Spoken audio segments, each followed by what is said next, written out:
అందరికీ నమస్కారం అండి. రేపు అనగా ఫిబ్రవరి 4వ తేదీన రథసప్తమి.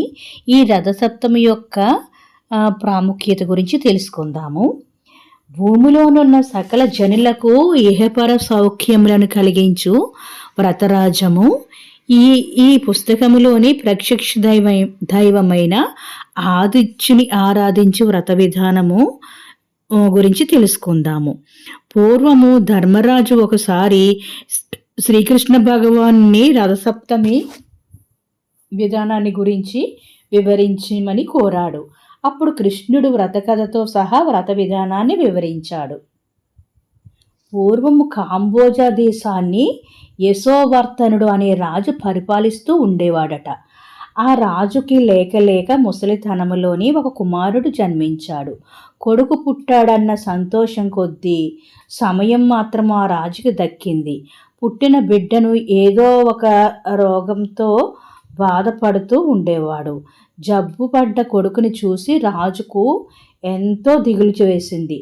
ఎన్ని వైద్యాలు చేయించినా ఫలితం లేకపోయేసరికి క్రాంతదర్శనులైన ఋషులను పిలిపించి తమ కుమారుడికి కలిగిన అనారోగ్యాన్ని గురించి చెప్పి దానికి విరుగుడు తెలియచేయమన్నారు. త్రికాల వేదులైన ఆ ఋషులు రాజకుమారుని చూసి ఆ బిడ్డ గత జన్మనంతటిని అవగతము చేసుకున్నారు.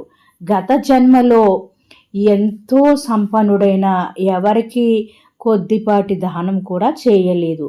అయితే అతడు జీవితం చివరి దశలో ఒకసారి ఎవరో చేస్తూ ఉన్న రథసప్తమి వ్రతాన్ని చూశాడు. అలా ఆ వ్రతాన్ని చూసిన పుణ్యం కారణంగా రాజు ఇంట బిడ్డగా జన్మించాడు. సంపదలు ఉండి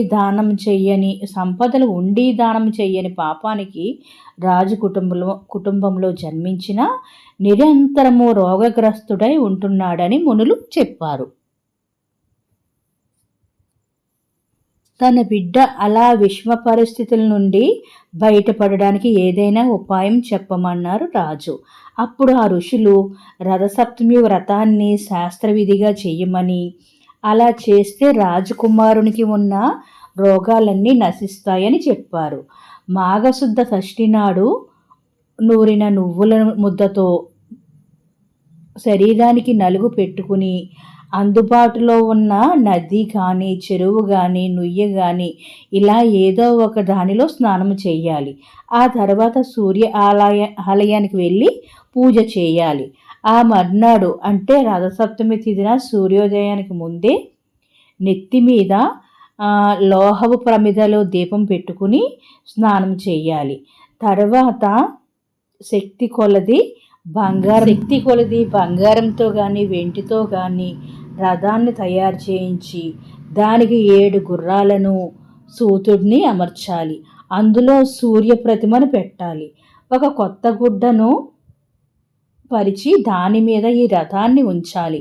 సాయంకాలం వరకు ఉపవాసం ఉండి పూజలు చేసి రకరకాల పండ్లను నివేదనం చేసి ఆ రాత్రికి జాగరణం చేయాలి. ఆ వ్రతం అంతా నదీ సరోవర తీరాల్లో చేయడం మేలు.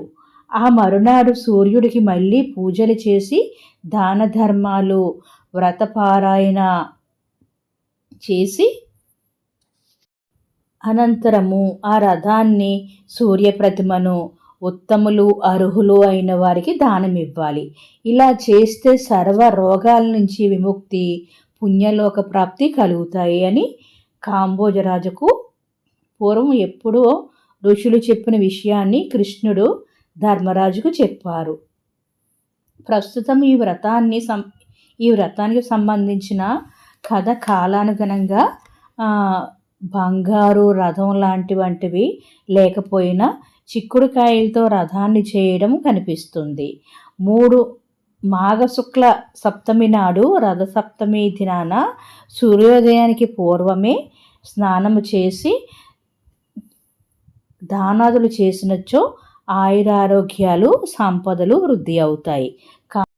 స్నానం చేసేటప్పుడు తల మీద 7 జిల్లేడు ఆకులు, 7 రేగు ఆకులు కానీ రేగుపండు కానీ తల మీద పెట్టుకుని స్నానం చేయడం వల్ల సకల దోషాలు అరిష్టాలు నశించిపోతాయి. ఇది సైంటిఫిక్గా కూడా ఎంతో మంచి జరుగుతుందని ప్రూవ్ అయింది. స్నానానంతరము ఆవు పిడకలతోని కట్టెలతోని పొయ్యి వెలిగించి కొత్త కుండ పొయ్యి మీద పెట్టి ఆవు పాలుతోటి పాయసాన్నము చెయ్యాలి. ఈ బెల్లం వేసిన పాయసాన్నమే సూర్యునికి నివేదించాలి. పాయసము చాలా మెత్తగా ఉండాలి. మెత్తగా ఉన్న పాయసం అంటే శివుడికి చాలా ఇష్టము.